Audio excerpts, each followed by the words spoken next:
Hi everybody, it's April and I am back with another tutorial on designing a card in the new version 4.1 of Silhouette Studio. Now I am using the business edition, but there aren't that many more features that I've recognized as that make the software look different.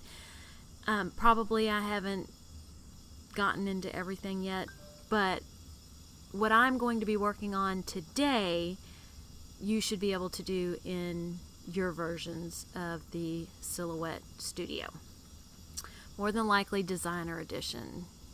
Maybe. I'm thinking I'm going to be using an image from my library and text. So I would think you would be able to do it in any version of the software. So, what I have in mind is a speech bubble with the word celebrate, and celebrate would be C-E-L on the first line, E-B-R on the second line, and A-T-E, I think, on the last line. I'm struggling today. I think I'm not firing on all cylinders. We have a coworker and a friend who is celebrating working for our company for 40 years. I find that very hard to imagine, but I've been given the task of making a card for her. And I think it's something to celebrate when you can stay with a company for 40 years. Keep in mind it's been multiple names, but you know what? It's still 40 years. So the first thing that I want to do is I want to go to my library, and I am going to do a search on speech, and I don't even have to include the word bubble. And I believe the one that I want is going to be in this grouping. So I'm going to double click. Now the speech bubble that I want is this one right here. So when I click, notice it puts lines around all of the images. So there are multiple ways to do this, but I am going to use this icon in the menu bar across the top. Do notice if I don't have these images selected, there is nothing across the top that will allow me to ungroup. So if I want to work on these, then I need to select them. And the way you select them, if you try to select them when your cursor is a pointer, that doesn't work. It took me a long time to figure that out. And people in my classes get tired of me saying, make a hand. Gotta have a hand. So once your cursor turns into a hand, you can click and that magical box will appear around your image. So I'm going to click the ungroup icon. Now my image still is grouped. So I'm gonna click outside and click inside. It is still grouped together. Okay. Maybe I clicked the wrong button. So now they're ungrouped, and the way you can tell is there's a box around each of the images. Still, when I make a hand, it's going to move them all together because I've got this big box all around the outside. So I'm going to click away, and then I'm going to click this image and get a box around it. Again, got to make a hand before you can click and select an image, and I'm going to delete all of these images that I don't want to be a part of my design. So this leaves me with this speech bubble, and I want the celebrate, I actually want the speech bubble to be the size approximately of a card. So and I've grabbed this corner so I'm not changing the dimensions of the card. If I grab the box down here, then I'm going to make it longer. If I grab the box over here, I'm going to make it wider. Sometimes it's important to keep the dimensions the way they are in order not to skew the image. This particular image, that is not a problem. So what I'm going to do is I'm going to try and get this to be the size that I want. I need to click my unlock so that the image isn't automatically sized to keep my dimension in there. I think dimension is the right word. Again, struggling tonight, not working on all cylinders. Okay, so this is 4 by 5 1/4. And my card base will be 4 by 5 1/4.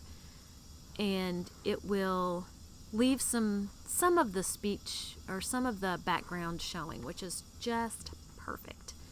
So now I'm going to click my lock button, and I should be able to use this image. Now, like I said, I want this speech bubble and I want the word celebrate, but I want it in 3 sections. So I'm going to click my text, and there's my text cursor. Now, in order to choose the font that I want, I need to go to the right hand side and I need to click my text style panel, and that will open up and show me what fonts I have available. Now, I have pictured not a funky font, just something rather plain, like, I'm thinking like Times New Roman, or just something. How about Arial? There we go. Let's look at Arial. Oh, look, they've added frequently used, recently used. Oh, I love that. Very, very nice, guys.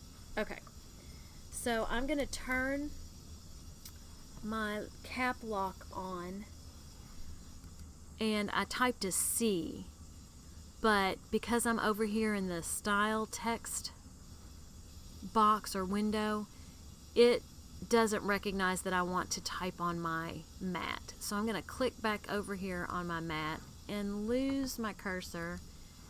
Let's get that cursor back. Okay. Now, there we go. So I want CEL, and I'm going to hit enter. CELEBRATE.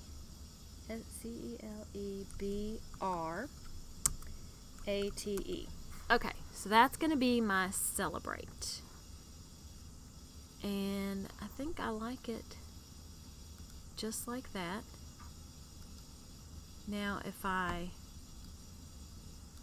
make it a little wider, actually, I want these letters, these 3 separate sections of my celebrate, I want them to be closer together. So in my text style box, the character spacing and the line spacing control that for me. So like line spacing, if I change that to be closer or farther away, that's going to get these images closer together or make them further apart, but I want them closer together. So your line spacing puts your lines either closer together or further apart.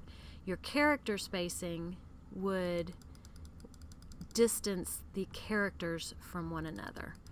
And I'm happy with my character spacing, so I'm going to leave that at 100%. Okay, so now I'm going to drag this here. I'm going to click it, and I'm going to play with it until I like the spacing. And I don't know if I mentioned this, but I want this to be a shaker card. So there's my celebrate, and I really want it to be in the middle of my speech bubble. So I'm going to click my celebrate, and I'm going to type shift and click my speech bubble. So it's almost like I'm grouping them, but my goal is not to group them yet. Right now, my goal is to center the celebrate in the speech bubble. So I'm going to go over here and I'm going to bring up my transform panel, and I'm going to click center, and that did not work because it's my speech bubble. So it's taking into account even this little dip in the middle. So I don't think I'm going to be able to use that feature. I'm just going to have to do it by eye. And you know what? I'm really okay with that. Alright, so I'm going to be happy with it looking as centered as I think it's going to be. Now I am going to select both and I'm going to group them. I'm going to click the group icon. And there is my design. And I will be putting this on a card base. So I can create my card base right here in my software. So I've created a rectangle using the shape tool. I'm going to hit escape because my session is set up in such a way that when I start drawing a shape, I will continue to draw a shape. I can control that by changing the settings, but I'm not going to do that right now. So I want to make this a hand, and I want it to be selected so that I can say exactly the size that I want my card base to be, and I'm going to make it 4 by 5 1/4, and I'm going to lock it, and then I'm going to color fill this with purple, and then I'm going to color fill my celebrate with white because I actually plan on making my celebrate white. Now when I drag it over, because I'm kind of wanting to see what my card's going to look like, it is behind the purple. So I'm going to right click and I'm going to say bring to the front. So now when I drag it over the top of my card base, what I see is what I envision my card will look like when I'm done. I am using a QuickTime video in order to do my screenshots, and I find when I just do the QuickTime, it uploads to YouTube much more quickly than when I bring my QuickTime into a movie and do some editing with iMovie and then add my making the card on the back. So what I'm going to do is I will end this tutorial here, and then I will link to the blog post where I make the card so that you can see what the final card looks like. So if you like these videos, please give it a thumbs up, and if you want to see more content like this, please subscribe. Thank you for stopping by.